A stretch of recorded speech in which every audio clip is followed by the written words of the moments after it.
Welcome back. We're here to talk about Sunday's Premier League match between Tottenham and Stoke. Matt, Tottenham come into this off the back of a good win against Villa last time out. I think it was a really important win, wasn't it? Especially after falling behind so early on. To come back and win was very important. Villa could have gone 2-0 up early on for Benteke hit the post, didn't he? And Weiman's obviously goal sent him ahead, and they had problems at the back. Cabal becoming the captain at the start of the season was quite a big issue, wasn't it?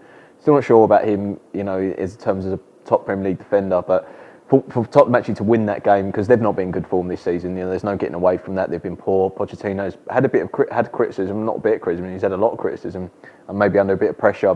And they were soft, weren't they, against Newcastle losing? But to actually win that game against Villa, who weren't in good form themselves, if they'd have lost that, morale could have been down. But I think this could maybe be a turning point in their season. Yeah, I think it could be. And one of the bright sparks from that is Harry Kane coming on scoring the equaliser. Of course, there was a big bit of luck involved. It was a deflected free kick, but he's been in such good form. I think he's got 8 goals in all competitions now this season. That was his first in the league, but Tottenham fans have been clamouring for his inclusion in the starting lineup for a long time, and it looks like he'll finally get that opportunity. And I think it's only fair, really, because he has scored goals in Europe. He's scored goals in the League Cup as well, and for him to be in this team now, it'd be a big boost to him, and he'll want to prove himself, I think.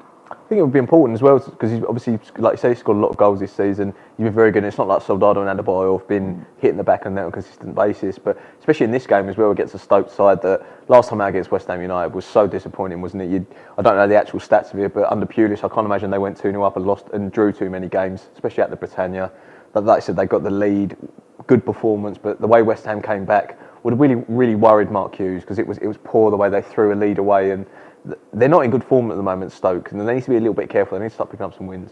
Yeah, I think they've only won 1 in their last 5 now, which is a worry, because before that, I think they'd only lost 1 in 7. So there's been quite a big decline in form. They've lost their last 2 away games. They have had good results on the road, but there is an issue there now that they're in a decent position. I don't expect them to get dragged too far into danger, but they do need to start picking up points sooner rather than later if they're to avoid getting dragged into the relegation zone. I think this game is always tough on paper, but Mark Hughes has got previous in big games, hasn't he? Went to City earlier in the season and won. I think it's been the games they've expected to win this season where they've maybe a little bit struggled, but there is a big result in them. They're good sort of, when they're lined up properly, they are a tough team to break down. What's your score prediction for this game? I can't see them getting another good result here. I think I'm going to go for a 2-0 Tottenham win. 2-0. I'm going to back 1-1. I think Stoke will cause a lot of problems for Tottenham, so I'm actually going to go 1-1.